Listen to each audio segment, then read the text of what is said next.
Let's open the today project. So create new project. Let's open a empty project. Okay. So you already have the examples on GitHub. So this is something I do at the end of each day. So I upload all the examples on GitHub. So you have them there. Laboratory 04.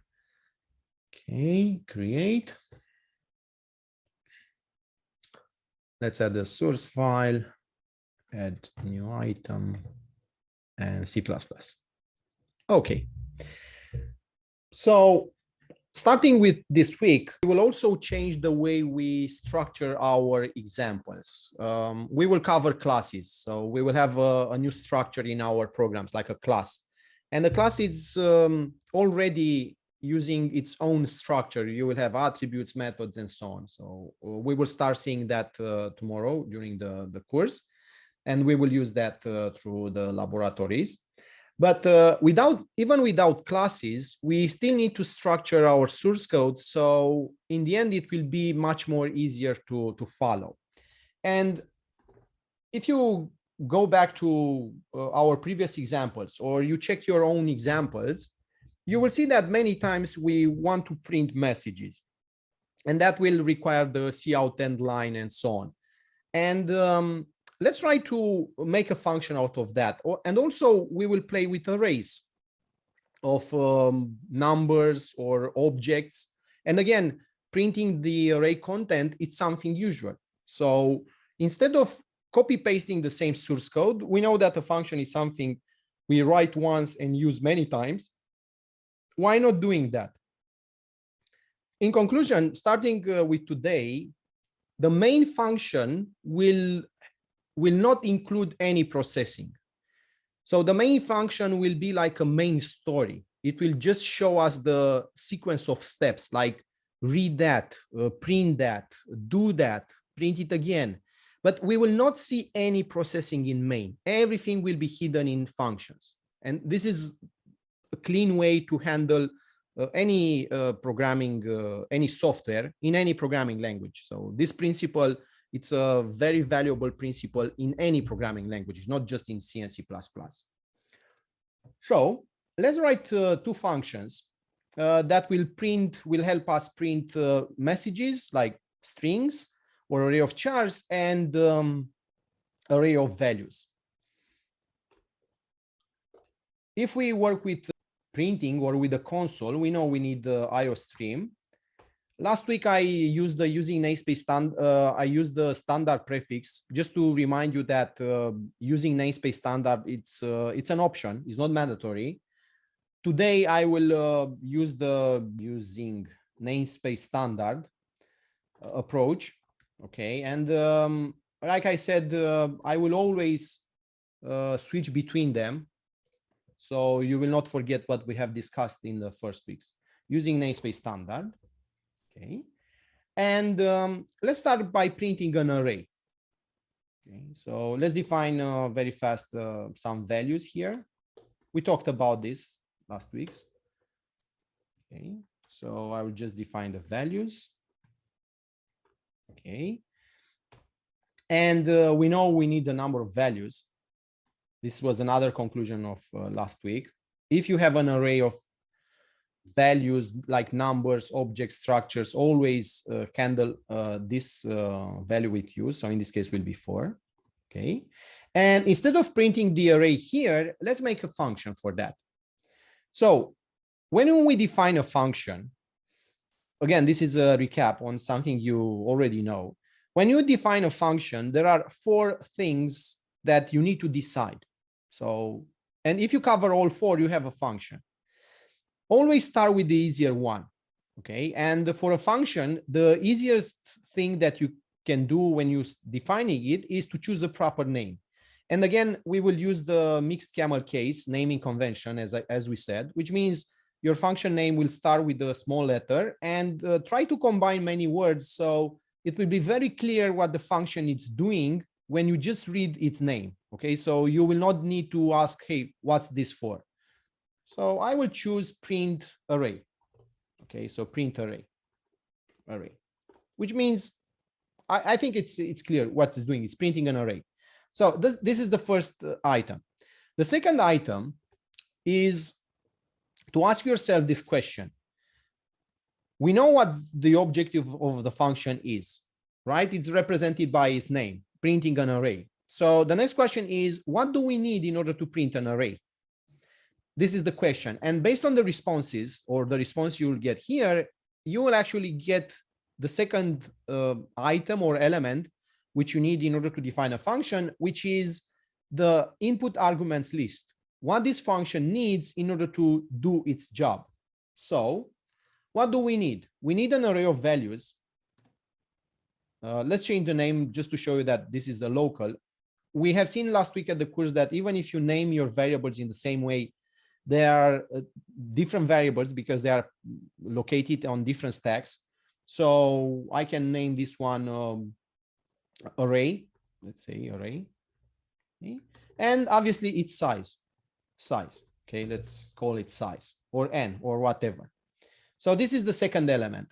The third element will be what this function should return. So after we call print array, do we want to get back something from it? And the name, I think it's clear about this perspective because we are just printing the array. We don't need anything back. So we need to say, hey, this function returns nothing, which means void. So name, input argument list, return type. And now this is actually the difficult part. That's why we leave this for the last, the body of the function. Here we need to actually do what we said earlier that this function will do, printing the array. So cout end line. The array is, okay, for int I0, sorry. Okay, I less than size, I plus plus, and here I will have cout array at index I, and I will put a trailing space. So the last element will have a trailing space, but we will not see that. And the array values will be on the same line with this message, which is great. Okay, so this will be print array. So let's test it here. Print array. And you see, once again, this will help you. The IntelliSense will generally help you remember what values print array needs and what's their order. Okay, always check this. So I see here it is expecting an array on the first as the first argument and the size as the second. So I have an array here in main, it's called values, and I have a number which is its size, and that's number of values. Okay, so let's build. Okay, 1 succeeded, 0 failed, 0 skip. Debug, start without debugging, and we should all get this. The array is, okay, and I see exit code 0. Always check exit code. Okay, so this is a very simple function which actually is just printing the array. And because we will process many times arrays, it will be a valuable function because we don't need to copy paste this sequence of instructions anytime. So we just call print array. Great. Now let's print a message. Okay, so here I want to print a message regarding that this is laboratory 4 or whatever, any message. So let's see how that will be different. How processing arrays of characters or strings is different than processing arrays of numbers. So in that case, again, I will start with the name. So print message. Okay. Now I need the message.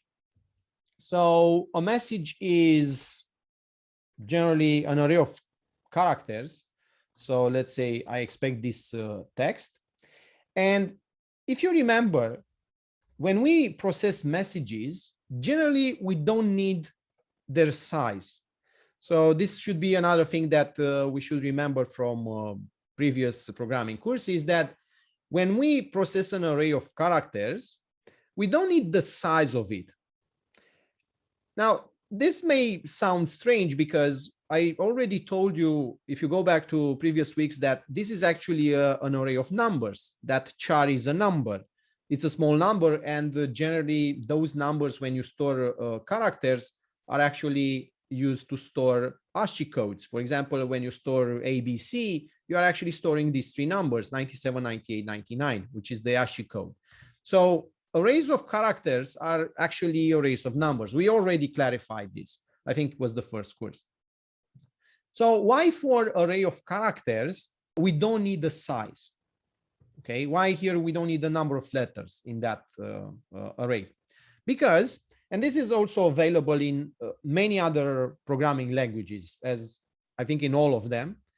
So they made this convention because arrays of characters in many cases are used in order to store numbers which are equivalent, ASCII codes equivalent to letters.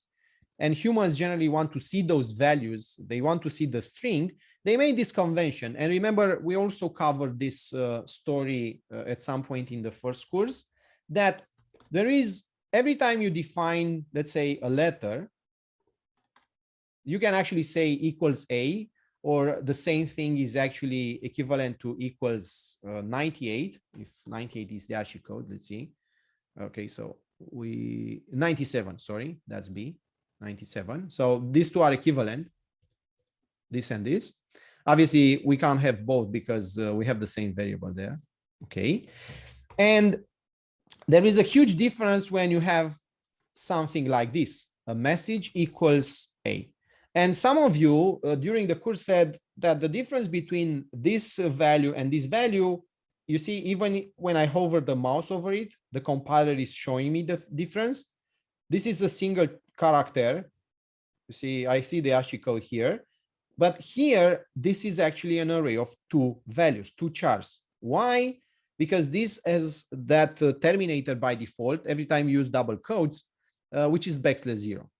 So \0, it's a special value which it's used to say, hey, this char array terminates here. And because of this convention, that's why we don't need to pass the message size here, because we will use this convention as any other function in C, C++.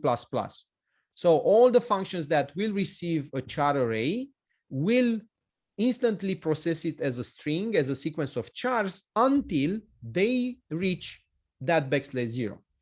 And remember, \0, so has \0 character at the end.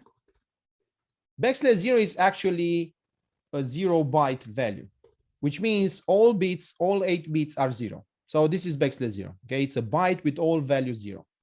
It's actually the 0 value in binary. Okay, so that's why we don't need for char arrays, we don't need the size, because we will use this convention in order to know where this array terminates. Now, we can't use it for arrays because in an array, 0 can mean something. So we can have arrays that they have multiple values equal to 0. And that 0 could mean a lot of things. I don't know, 0 product, 0 whatever. So that's why for array of other stuff, we can't use this convention.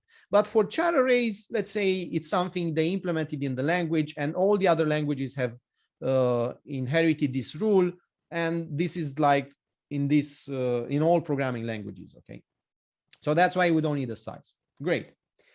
Now, what this function will return again? Void. And now, how do we print a message?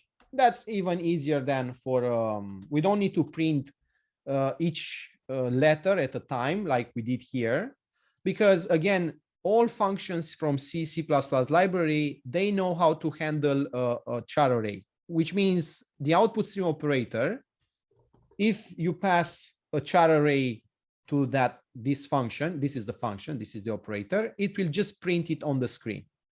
Okay, it will just print it. So again, we don't need to print each character one by one as we did here. And all of this is because they made these rules, which exist in Java, C#, and all the other languages. They all took this rule as default. So let's test print array. Print message. Let's see print message. So in order to print the message, I will say here Yeah, I want to say this here at the beginning, like laboratory 04. So print message, use the IntelliSense, don't forget about it, control space or choose the right option from there. So print message, laboratory 04. Okay, and when we do this, we will have a compiler error. And this is one thing that I wanted to show you this because this is something so many times during the exam. So I said, hey, let's explain this once and for all. So I should not see this at the exam. Normally you will do this mistake. So we will still see it. But I saw that scenario when some of your colleagues got this error and they stopped. Okay, they didn't have any clue how to fix it. So that's why let's see how to fix it. And let's understand actually what's the reason. So when I call this print message, which is a function that you see expects, if I hover the mouse over print message, it's saying, hey, this is a function print message, which expects a pointer to a char. Yeah, but we said here, hey, this is an array. And also, if I hover the mouse over print array, you see it's saying it's a function which expects a pointer to an integer. But here we wrote an array, right? This is the definition of an array with an unknown size. This is also discussed, have been discussed. Remember, all arrays, their name is always a pointer to the first value, which means values is actually a pointer to the address of 10. And we know that after 10, we have 3 other more integers. But if you have the address of the first one, you can reach all of them. So the name of an array, it's always the pointer to the first element. So values is the pointer to 10. Now here, when you say char text array, this is a pointer to a char, especially more specifically, the address of the first letter in that char array. In this case, could be L. Okay, so you see, even when we write this, actually the compiler sees this as a pointer to a char, and this is a pointer to an array, because this is actually what's in reality. Okay, this is just, let's say, something that they allow us to write, because maybe for us, it's more clear what we receive here. It's more easy for us to read that this is an array of integers, but it's actually a char, it's an integer pointer. Okay, so this is actually what the compiler sees out of this definition, void print message char asterisk text. So text is actually a pointer to a char. Now let's check the compiler error. And the compiler error is actually saying argument of type const char asterisk. So it's actually saying the value that you receive, so argument is what we receive, the argument of type const char asterisk is incompatible with parameter of type char. So parameter is the definition, argument is what we pass when we call a function of type char asterisk. So now we know why this is a char asterisk, okay, why text is seen as a char asterisk, but the question is, why this is const char asterisk? And now the compiler is referring to this value. Why this is a constant pointer to a char or a pointer to a constant char. So why it's seeing this, the laboratory 04? Okay, now we will get the answer to this question, but you just need to wait for several minutes because we need to understand why all those pointers are actually constant. And let me explain you why, and why we will also use a lot of constant pointers starting today. But you need to understand the reason. Otherwise, it will be because I said so. And you know, things doesn't work in this way. We need to understand why it's better to go for that approach rather than the other. So just leave this on a side track. So how do I fix it?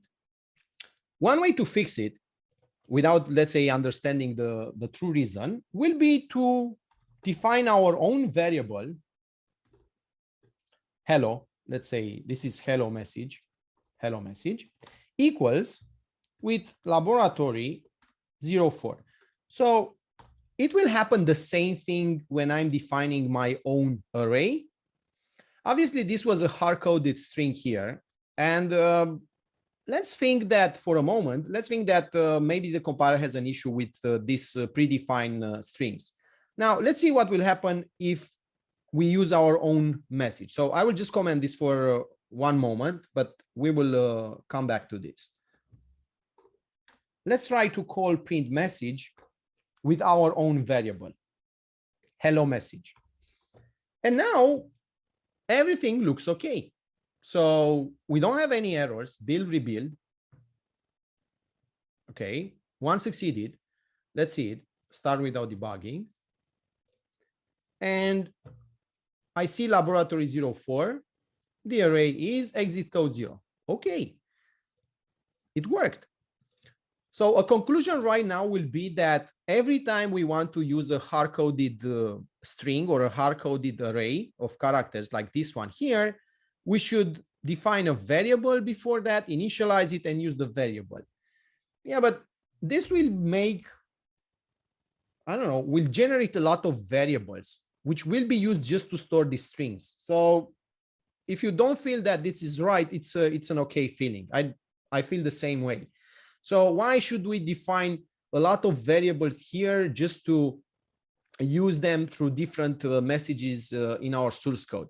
Now, if you change the perspective and you want to build this console application to have interfaces in different languages, that's a different story. This is the way you should do it. So you should have a list of predefined messages in English. And after that, you will have a corresponding list of messages in Romanian, in French, in German. So in that case, in order to provide that internationalization of the interface, so the user can change the language of the console app, yeah, in that case, having multiple variables with different messages in different languages is the way to do it. But in this case, where we will use the same language throughout the entire solution, this will generate a lot of variables. And that will not look okay. So let's continue with this story. In the end, you'll understand the need for const. So right now I have this print message, which is printing the message.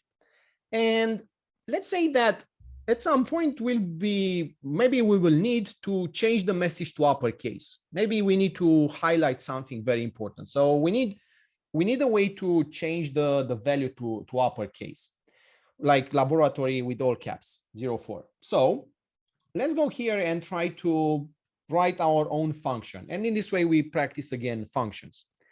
So I need a function because I don't recall, or I think there are, but let's write our own function. So in this way, we also practice.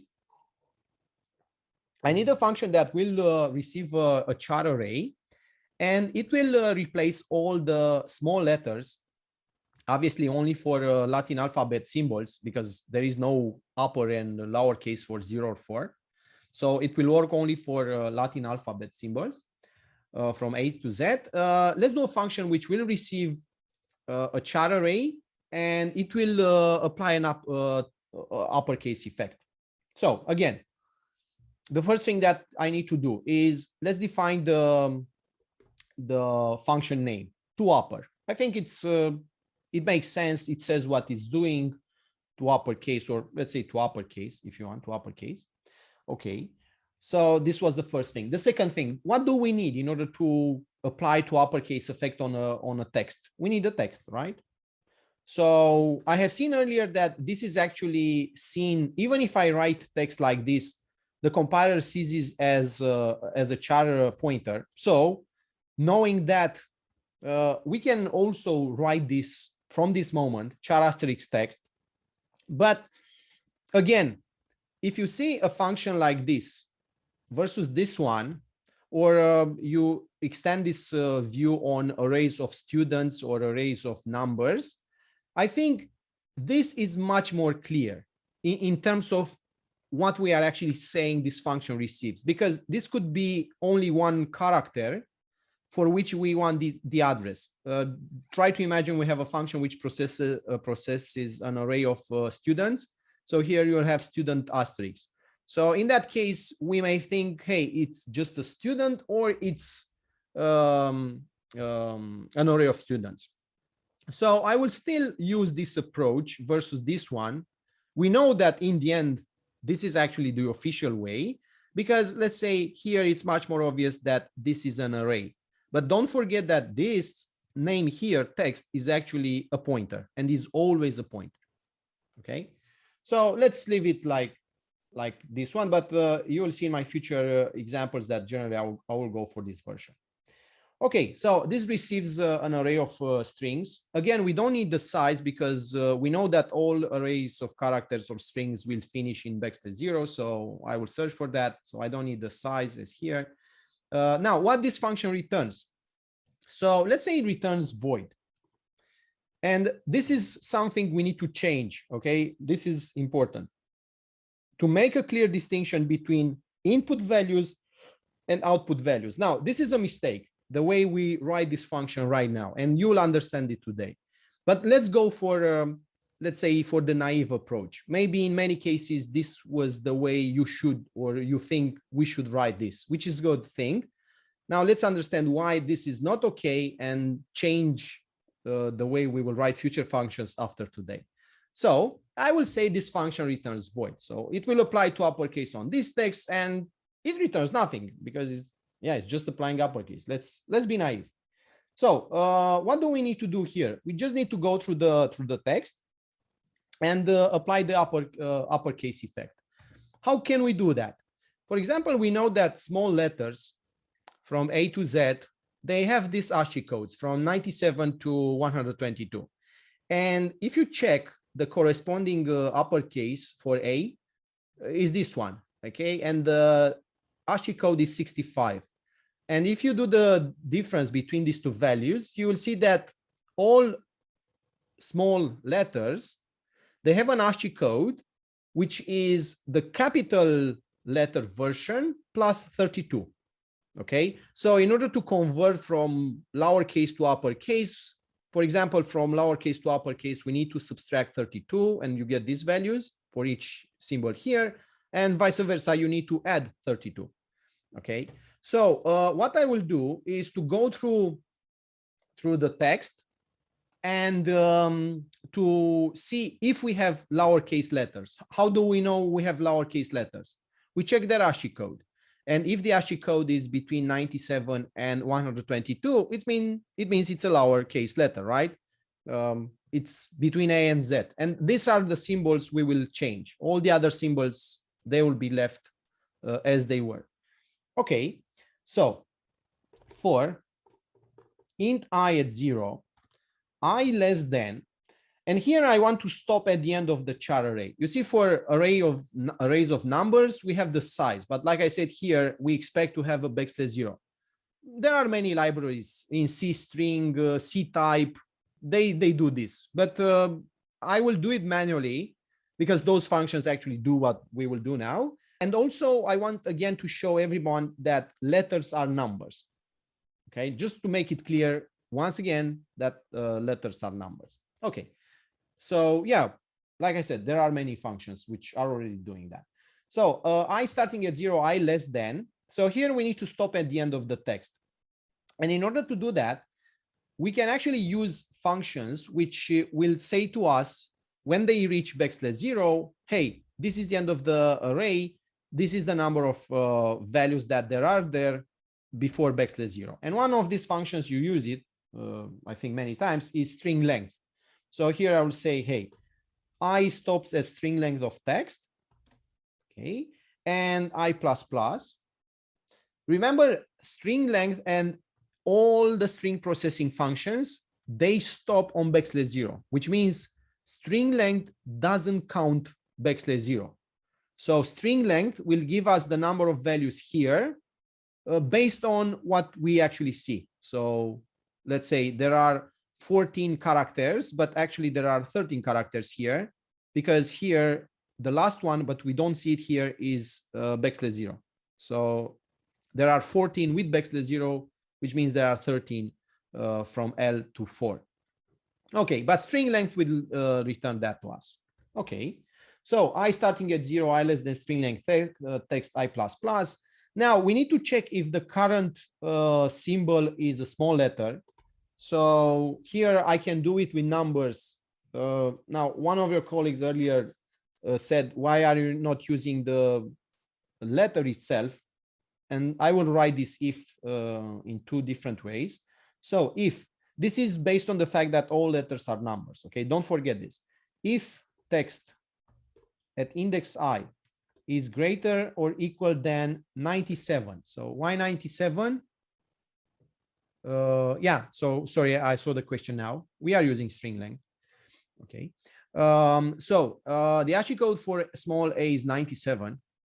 Okay, and for Z was 122. So if text at I greater or equal than 97 and text at I is less or equal than 122, then we do this.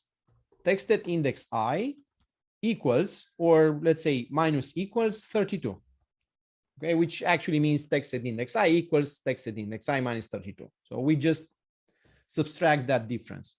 Here, obviously, if you don't want to go and check the ASCII table for what's the ASCII code for small a and Z, obviously we can write this and let the compiler, because the compiler knows this, these are predefined values in the language, in all languages.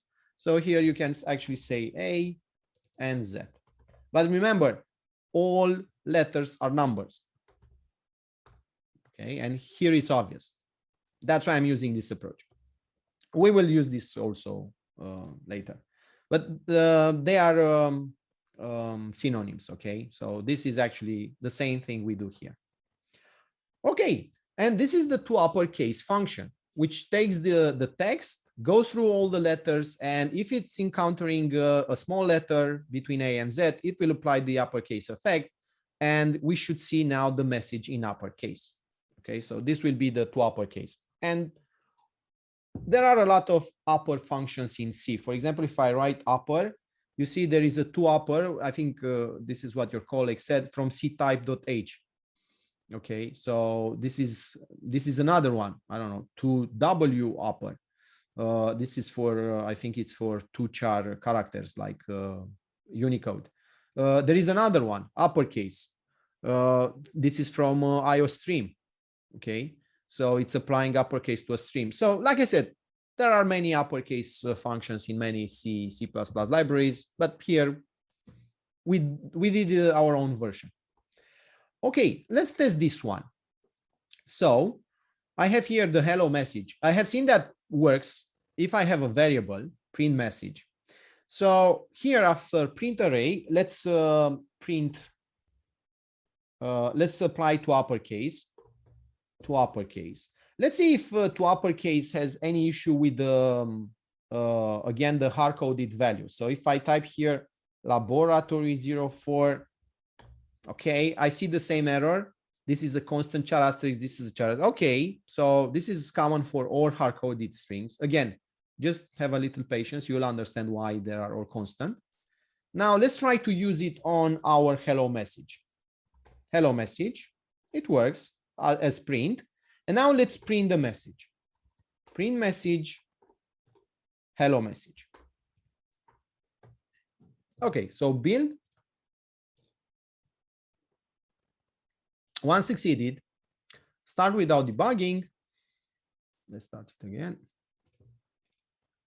And it's working. So now I see laboratory with caps, laboratory 04, which means toUpperCase works and is changing that. Exit code is 0. Perfect. So what's wrong with this? Now let's break it. Let's introduce the mistake.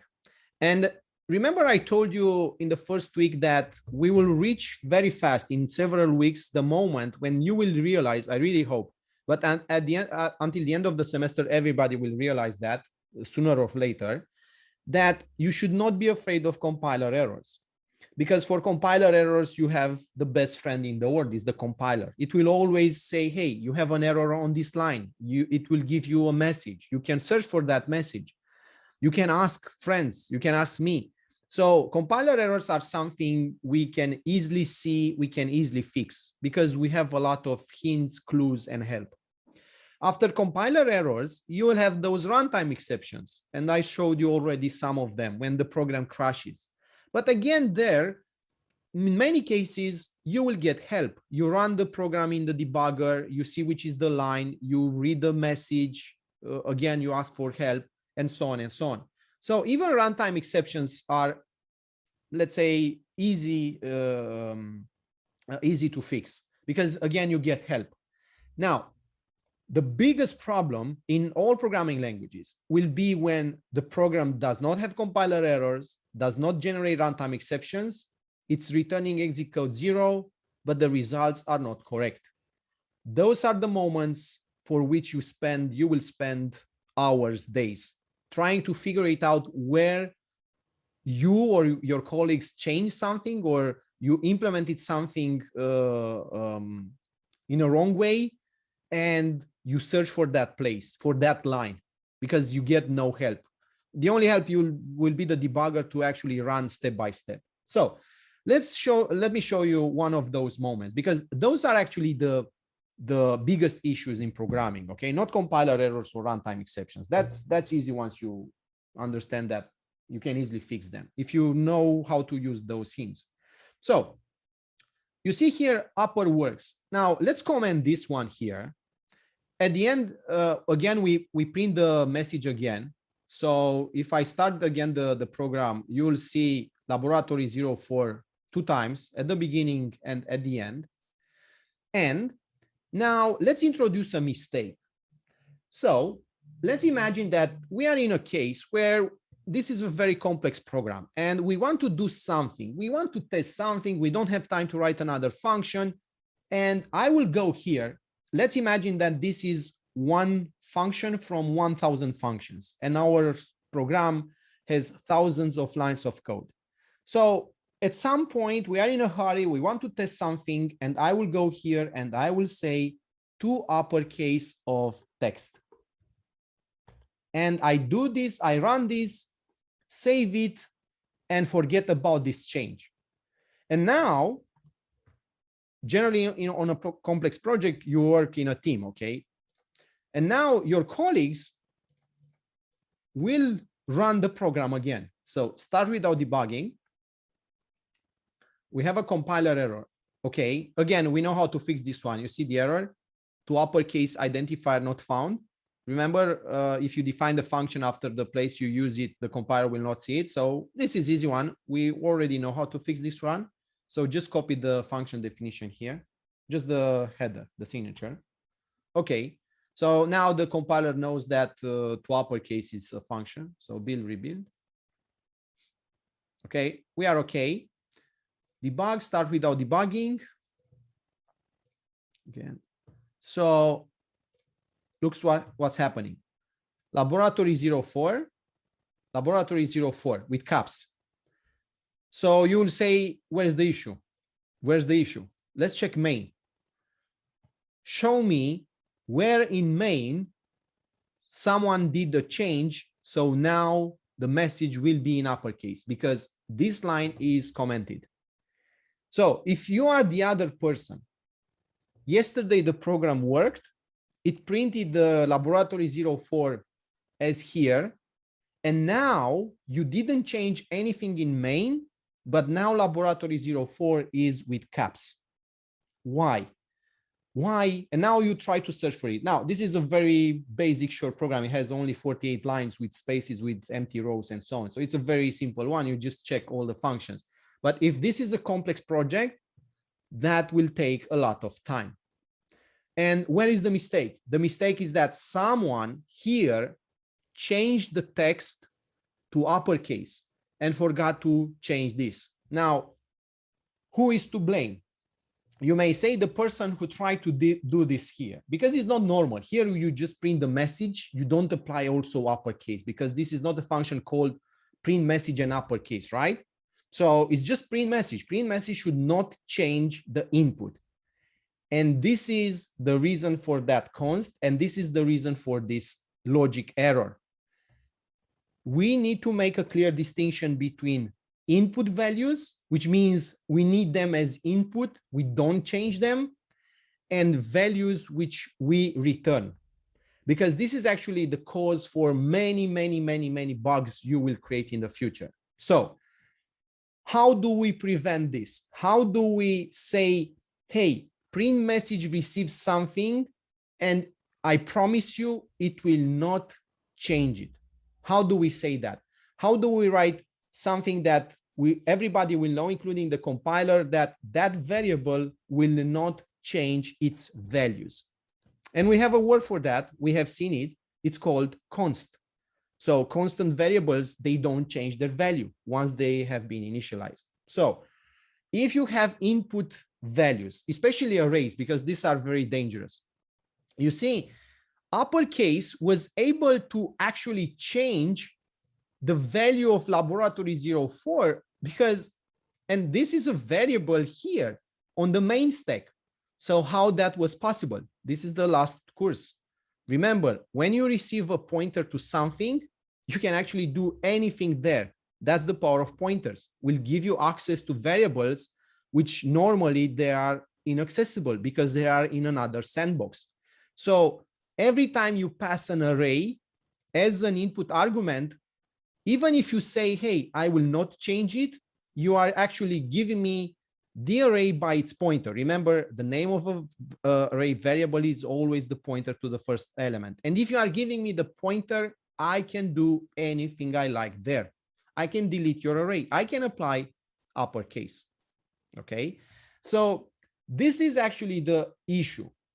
We need to make a clear distinction between input and values that are allowed to change, or values that are just input, so they should not change. So how do we need to define print message in order to prevent our colleagues or me, because in many cases this is me in time, I'll try to test this here, I will forget and I will ruin the project for everybody else. So how do I prevent me to do this kind of stuff? I will use here a const. So when I use this const here, you see I have the same error as the one we did earlier when we tried to print that constant string. Argument of type const char asterisk is incompatible with parameter of type char asterisk. But now this is something we created. Why? Because you see now this is a const char asterisk. Remember, text is the char asterisk. Now we have a const here, which means the content at that address is constant. Okay, so const char asterisk. And uppercase to uppercase, you see it's a method which receives an array by its pointer, because to uppercase wants to go here in memory and it wants to change the values in that array in order to apply to uppercase. So right now, we are actually protecting print message for any future changes which will try to change text, because now text here in this context is a constant array. It's like, from this perspective, you are not allowed to change the values in text. Okay, so at this point, we can't do this mistake again. Why? Because we are protecting us from this kind of mistakes by changing arrays in different locations in our source code, and after that asking ourselves, hey, why the array has been changed? Who has allowed that? Why is that possible? Because we pass that array by its pointer through many functions, and one function by mistake will change it. Okay, so these are actually the big bugs, the mistakes that require a lot of time to identify and to fix. Okay, and how do we prevent them? By making a clear distinction between input values, which are all only for input, versus values that I may change in the future. And we will address this. How do we make a function which will change a value? Okay, that will be the second discussion. So now this const, let's go to draw the memory. Let's understand why a print message was receiving this pointer and why uppercase was actually changing it. Let's see the danger of passing pointers through different layers of functions in order, and at some point you will actually change it and ask yourself why it has been changed and why we need to make this clear distinction. So at this point in main, we have this string, this array of chars, hello message, laboratory 04. So let's draw the stack of main. Okay, This is related with what we discussed about pointers and using pointers to give access to, let's say, different variables on different stacks to some functions. So right now we have our main function here. So this is the main stack. Okay. So I will draw it as a line. We explained that last course. You will have the recording. Okay. So this is the main stack. And here I have the hello message. Okay, it's an array which has some values here, and we know them. It's called laboratory 04 and the \0. So I will just put it here with \0 with red. Don't forget about it. And we know this is based on what the compiler said, is a 14-byte array because it has 14 bytes, 13 letters and \0. And this was called, let's say here, hello message. So this is the variable hello message. Okay, and this is on main stack. Just ignore all the other values. Now, at some point, so this is hello message, we call print array. Okay, sorry, not print array, print message. So print message, it's another function which is here, which receives a pointer. Remember, just hover the mouse over this one. You see, this is actually what actually is there. Despite the fact that we said here it's an array, it's a pointer. All arrays are managed by pointers, always. You can't change this. So when print message is called, another function is executed, print message. Again, it has its own stack. Okay. So on this stack, you find values from the input argument list and the values which are defined locally. So if you check print message, we have only this pointer. Okay, this is a system variable, this one also. So it's not, they are not defined by us.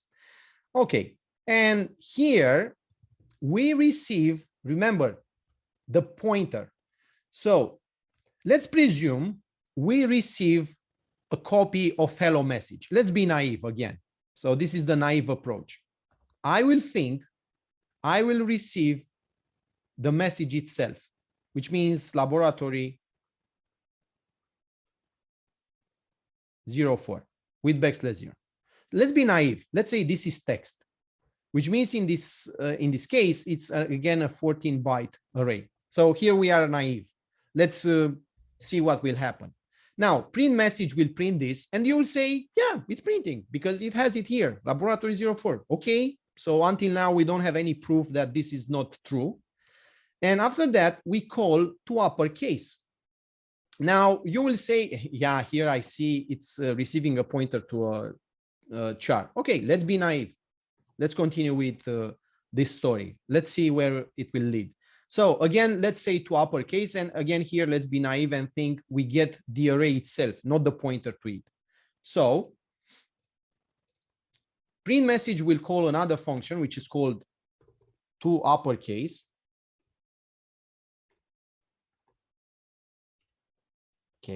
stack. And again, we are naive. Let's say, again, we are receiving the array itself, the entire array. So, which means we have received the same 14-byte array with the same values, laboratory 04 with \0. Okay, and this is called here again text, but you see it's a different variable. So this is the text variable from uppercase, and this is the text variable from print message. It's just a name coincidence, but they are different. They are not the same variable. Now, what this function will do, will go through the array and change all the small letters to uppercase, only those.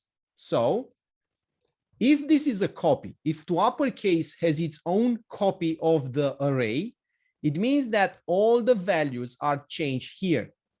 So it will actually change this to this. Now, laboratory 04 with caps. Okay, it means we have this. Yeah, my writing doesn't look okay. Now I'm using a tablet, so looking even more worse. So let's write it here with fonts. Laboratory 04. Okay, so it means that we get here, right? Because we actually change the text, which is the current, the local variable.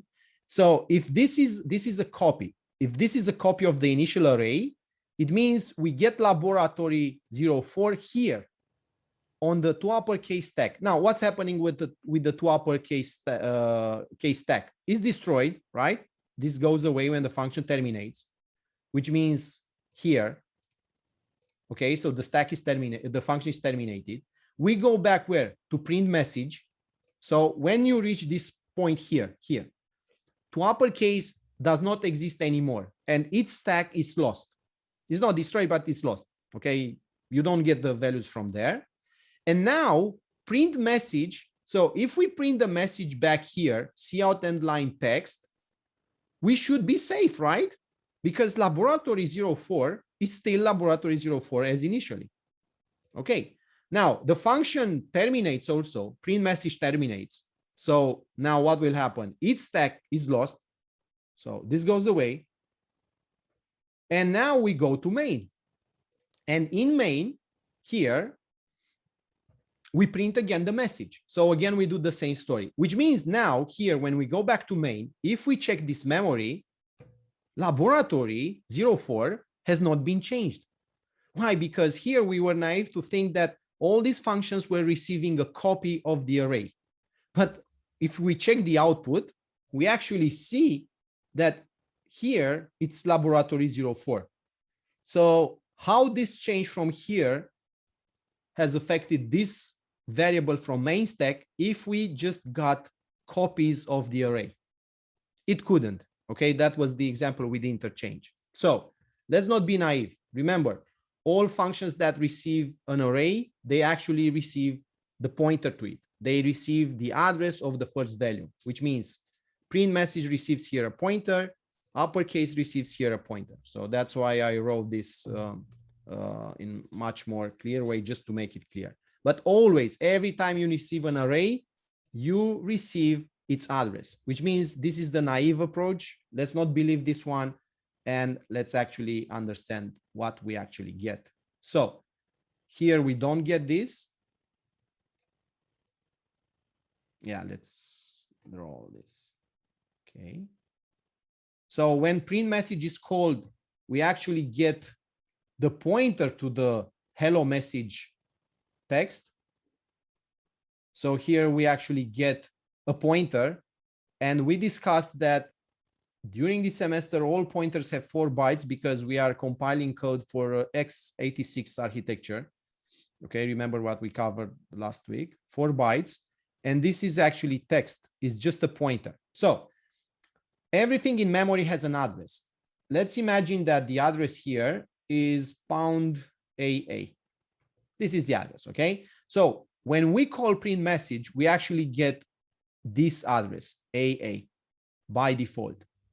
And this will always happen with all arrays, which means that at this point, this pointer from here helps print message to actually use this pointer in order to reach a variable, which is this array laboratory 04 on main stack. So this is what print message receives. Now, print message is doing a call to, it's printing the text. So using the pointer, print message prints this text, laboratory 04. Great, this is what we wanted.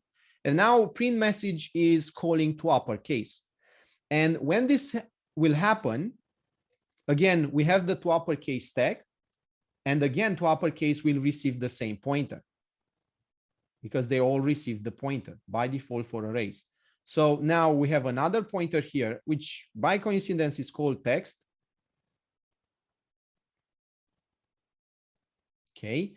And here we receive the value from this pointer, which is again AA, which means this function has the power to reach this. Okay, because it has the address of this space here.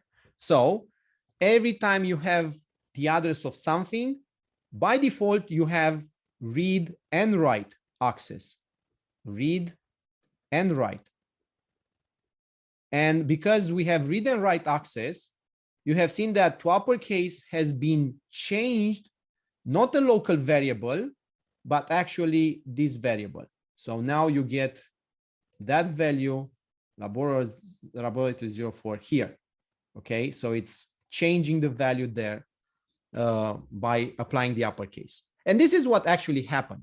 And that's why in the end, hello message now is changed forever to laboratory 04.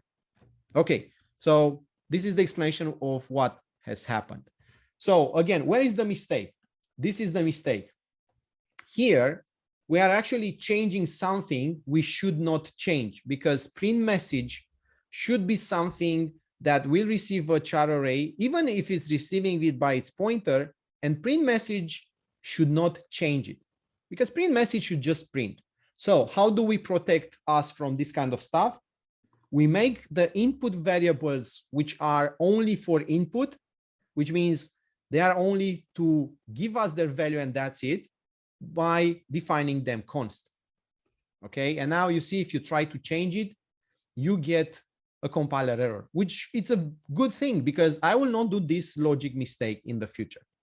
So this is something we will generally do with all functions that receive char arrays. We can actually do it here for arrays of numbers. Print array should also receive a const, because by mistake, maybe here, instead of saying cout, you will try to write something like this, array at index I. I don't know why you do this, but there is a reason for anything at some point. You'll try to do this, okay? And when you do this, you see, expression must be a modifiable left value, which means the compiler is saying, hey, this is you yesterday. You said in this function, you should not change the values, okay? Because it's just an input.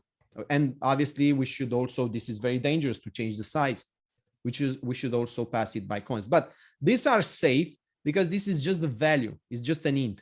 So even if you change size here, that will not affect the variable on the main stack, because we just receive its value.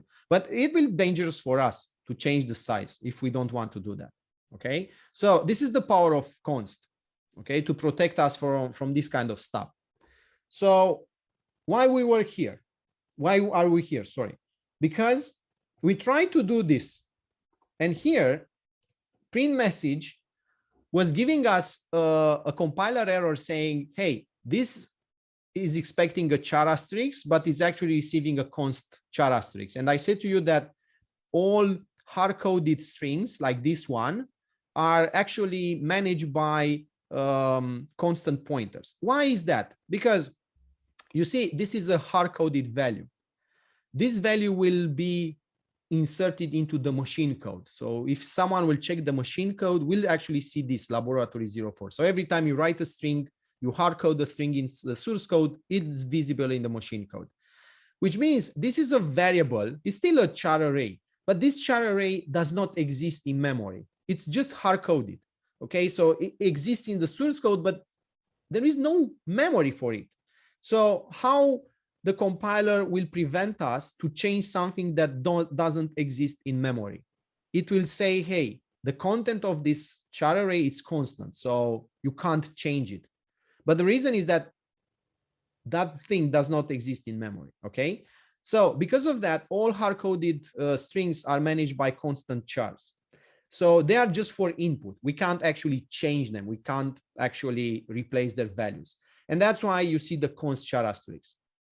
Okay. Now, our reason for applying here a const is because this is just a function that uses this as input, and we should not try to change it. So here we are protecting us from us or from our colleagues, which maybe at some point we'll try to do this mistake. Okay. So that's why I'm writing this const here. And you see, when I write the const here, which means the compiler understands that I will not change the text here. Even if I try to do that, you see text at index 0 equals, let's say, x. Again, I get the same compiler error. Expression must be a modifiable left value, which means you are not allowed to change the content of the array, which is great. The compiler will, I don't know, slap my hands. Will say, hey, don't do that. Okay, you said we should not do that. So let's not do it. And now it works. Okay, so now we can actually use also hard code these strings. Okay, because now we have the same rule. The compiler sees that we accept the fact that we can accept any char array and we will not change it, as we said there with const. Okay, so this is the explanation why these strings are const strings or constant char arrays. And this is why we should start making this clear distinction between values which are just for input and values which are for input and maybe we want to change them later. Okay, and again, don't forget the power of pointers. You see, this pointer here, the AA address, went to print message, and print message called to uppercase and passed this. So here, this pointer has passed to print message up to uppercase. So we are two levels in the call stack, and to uppercase has actually changed a variable from main because it had received the address from print message and print message got it from main. This is the power of pointers. We can actually pass this address through multiple layers of functions, and in the end, all the functions will reach this spot here. And they don't have any clue where AA is, on which function stack. They don't care. Okay, this is the power of pointers. But this power is also coming with responsibility. And this is the responsibility. So generally we can read, but watch out when you write, because you will change variables and sometimes others will not be happy about it. So watch out when you change them, because you change variables on other function stacks and that will affect the program. Okay, you don't know what will be the side effects. So always watch out about this. So how do we handle the situation when the function should change something? So I said, let's make a clear distinction between input values just for input and values which we want to create, like output values. Now let's go back to uppercase. You see here, this function was not implemented correctly if we now understand the distinction between input and output. Why? Because to uppercase is misleading. So if you ask to uppercase, hey, do you return something? Do you give us something in return? The function will say, no, I'm returning nothing, void. Yeah, but it's actually returning something. If you go back to the drawing, you see that every time we call to uppercase, the string at this address will be changed. So actually, that's why I'm saying to uppercase is misleading, because the signature is saying I'm not doing anything, it wasn't me, but in reality, it's applying the uppercase effect. And this is not okay. Again, this is misleading. I will think, if I don't understand, I will think you just print to uppercase, whatever, but because I see void here. So how should we write to uppercase in order to make this clear distinction between input and output variables? So let's write another to uppercase. To uppercase with return. Okay. Now, what do we need to apply to uppercase? We need a message. So again, char, or I can write it like here, text. Okay, so we can mix them, but like I said, I will always prefer this one. For me, it's much more clear.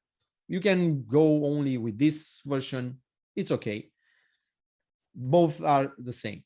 Now, here I will say this, hey, if you give me a text, a pointer, and now we know that that's a pointer, okay? It's not just the text. If you give me the address of a text, because this is always a char asterisk, I will not change it, I promise.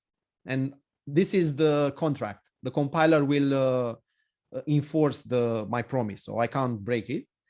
But I will return you a new version of that text in uppercase.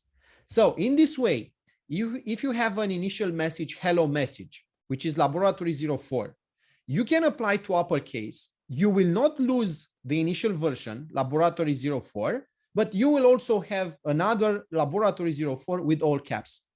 So in this way, if your program still needs or other functions need the initial version of the message you will still see laboratory 04 after you call to uppercase. And if you need the new uppercase version, you will have it. Okay, so in this way, we preserve the initial value. So you see here, I'm saying, hey, I will return a value for that. Okay, so how I will write this? Now you see this is const, which means if I try to copy paste the content from here, every time I try to change a value in the text array, I get this should be a modifiable left value, which means I can't break my promise. Okay, so it means that we need to create a new array, okay, in order to create a new result with the uppercase version of the initial one. So again, let's be naive. Let's try to be naive and let's try to avoid pointers if we can. The conclusion is that don't try to avoid pointers. You will reach dead ends. You will have issues. Static arrays are bad. Static arrays should be used only for something temporary, but generally try to avoid them. So let's be naive again, 2 times this day, let's say this hour. So I will write this char new text. So let's say, hey, let's cover all possible cases. I will go for a new text of 1000 characters. So I will get any size here. We will fix this after the break. So here I will say, hey, let's go through the text. Before going to the text, let's copy the values from text into the new text. So I will change the new text. So for that, I will use string copy new text. So this is the destination and this is the source. Okay. And here I will go through the new text. Okay. So for int I 0 I string length of new text. Let's use this version. Like I said, I will use both of them. Okay, so here, if new text equals new text, okay, here new text at index I minus equals 32. Okay, so you see in this case, I'm allowed to change new text because new text is a normal array of chars. Okay, it's not constant. I just copied the value from text here in new text, and now I'm playing with new text. Now the compiler error is that here we should return something. We said we will return something, so let's return the new text. Okay. New text. And let's, yeah, I see, I think I have another issue here. So for, this is what you wanted to say, that I have an extra bracket? Yes. Yeah, that's true. Thank you. Okay. So now return. Yeah, I deleted that. I should not. Okay, return new text. So build, rebuild. Now we have the classic string copy variable may be unsafe. I explain you why they are forcing us to use the string copy underscore s. So yeah, let's use string copy underscore s. Okay, so in this case, it sees the destination size, so it will copy only 1000 bytes. So I just use here underscore s. Okay, rebuild. Now you see I have 0 errors, but I have some warnings.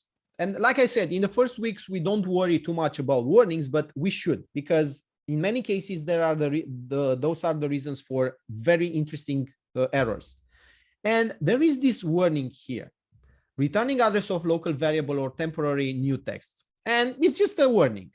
Now, after today, if you see this warning, try to remember what I will explain you. We will take a short break.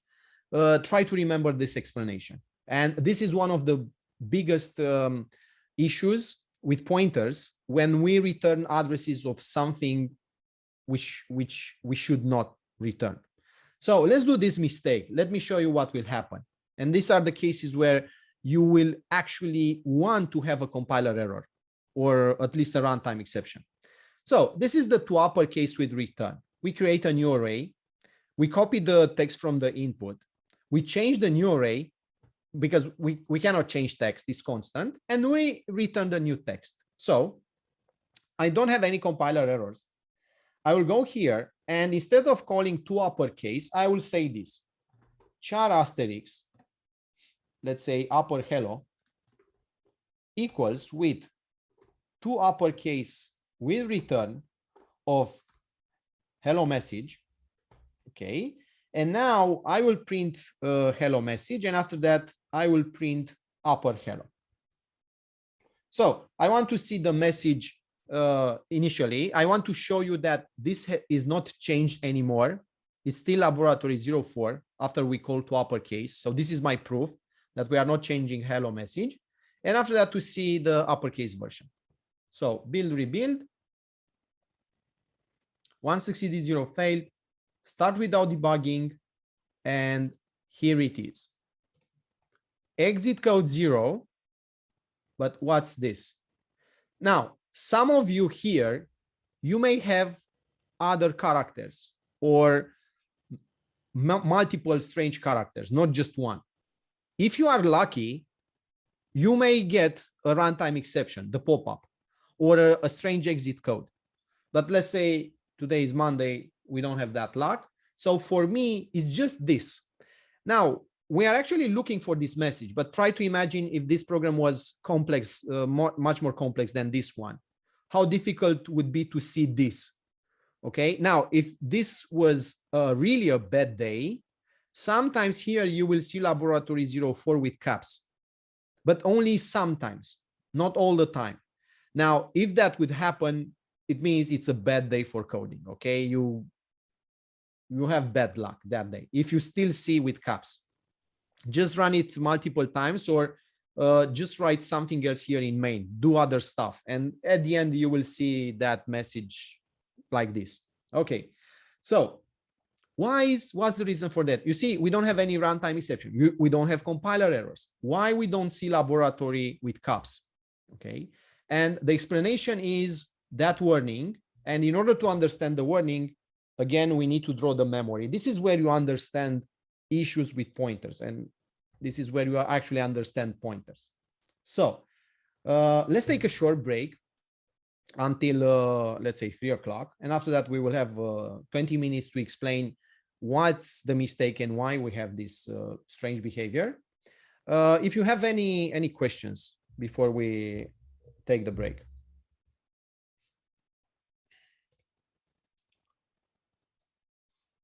Yeah, I forgot to. Okay, I started the recording, sorry. So what should I return here? Okay, what's the value that we can use for a pointer in order to say nothing? The pointer points to nothing. Like null pointer. Okay, so if you have a function that returns a pointer, it says it's returning a pointer, and we can't return anything because you see, we can't actually apply uppercase to a text bigger than 999, then in that case, we should return null pointer. Okay, so this is another disadvantage of static arrays. They are limited by its size. Okay, so now we validated. So what do? We created the new text, which is the local variable on the toUpperCase with return stack. And here we are copying the value from this pointer into our local variable. So the effect of this, so this is the stack of the toUpperCase with return. Now, string copy will go into memory at this address, AA. It will copy the message from here, which was laboratory 04, and we will have it here, including \0. Laboratory 04 with \0. Now, this is less than 1000 bytes. Okay, it's 14 with 14 bytes, but we have extra space. So now, finally, we have our own text here. This is it. So now we have it. Okay, finally, because we have this local array. So now we can actually change this array here without affecting the array in main. So we can apply uppercase on this one, and the hello message from main will be safe, will still have its own initial value, laboratory. So this is what we do. We go through the for loop and so on and so on. Again, the const here is assuring us that if you by mistake try to change this laboratory here using the text pointer, remember the const is giving us only read access. So we have only read access because you can only read, you can't change anything here because of that const. Great. So that for loop will actually replace this value with this value. Laboratory, the uppercase version, 04. And now we have it here, okay, over this value here. Okay, so the function has changed, apply the uppercase here. The initial laboratory is still okay. So we return the new text, but wait a minute, we don't return, remember, the name of the array variable is the pointer to it. So here we are not actually returning the entire array of 1000 characters. We are actually returning its address. And this is obvious here. Maybe return will imply that you are returning the static array. But if you check the type here, we are actually returning the address of the first character. Okay, so I just wanted to fix this. Just leave it there. You know, here is laboratory. So this is from the previous example. Okay, so what do we return? The address of this. Remember, everything what's in RAM has an address. So let's say the address, I'm exaggerating, the address of this array here is BB. So what this function returns back to main, this value, BB. And now in the main stack, we have a new pointer, upper hello. So let's draw this upper hello here. So this is the upper hello pointer. So this is upper hello. Okay. And it's, you see, we have upper hello equals what to uppercase with return returns, which means the address of new text. So this is a 4-byte pointer. It's just a pointer. Here we get BB. We get the address of the variable, which is called new text on the to uppercase with return stack. We get this value. And now we say that by this pointer, main is able to reach this array of 1000 bytes, right? This is the power of pointers. Will allow functions to see variables on other function stacks or somewhere else in memory, not on their own stack. Okay, what's happening with the function stack when the function terminates? So when we go back to main here, and this equals is executed, to uppercase with return has terminated, okay? What's happening with the stack of functions when those functions terminate? What we said it will happen. Generally, the function we know is destroyed, but is not destroyed. Let's say we lose all the data here. So when we go back to main, you receive an address BB, and after that moment, at this address BB, there is no more new text or text. We don't know what's here. Other functions will use the space. You don't have the laboratory 04 with caps here. You don't have this array here at this address BB, because this function stack has been recycled. It has been used by other functions. It has been overwritten. It's lost. So this is what we actually get when the function terminates. You lose all the data on that function stack. Yeah, but we still have the address of it. So what do we try to do in main? We try to print a message at that address. So what's there now when we try to print a message at BB? Who knows? You see, in my case, I have a very strange, I don't know, array there with a \0. Some of you have other stuff, okay, multiple strange symbols, or for some of you, it's crashing. No one will guarantee you that you will find something useful there. You see, now I have this strange character, and so on and so on. So where is the mistake? Remember the warning? If I go back to here and I check the error list, returning address of local variable or temporary. Here, this is the warning. So where is the mistake? Never return an address of something which you created on a function stack. You will lose that. That address becomes useless after the function has terminated. So our idea was okay. We started okay because we created a new array. We don't want to change text. We can't change text, which is a good thing. We created a new array. We applied the uppercase here on the new array and we returned the new array. So the starting idea was okay to create a new array, but the implementation was not okay because we created the new array here on this memory space, which is lost when the function terminates. So where do we should create something in memory, something which will not be lost when the function terminates, and something that is lost when I decide that thing should be deleted. So in order to do that, every time we will create something and we want to return it from a function, that thing will be in the heap memory space. Why? Because everything which is created here will remain here until we say it's time for that thing to be destroyed. So how do we understand how to change the program? So the error is that we return this address BB. Actually, what we need to do is to change this function. So it will create here the new array with the laboratory 04 with the uppercase effect laboratory. Okay, 04. This should be this array in heap, and we should get the value, the address of this thing, not BB. So here I should get this address CC, and this is what I should return in order to give back to main.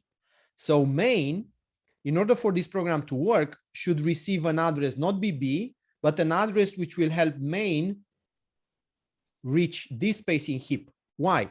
What's the difference between space in heap and on the function stack? When the function terminates, you lose this.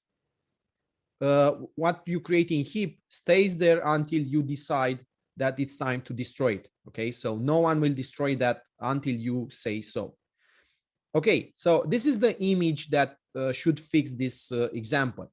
Okay, we should create this here and not here. So how do we do that in order to fix the example and finish the laboratory?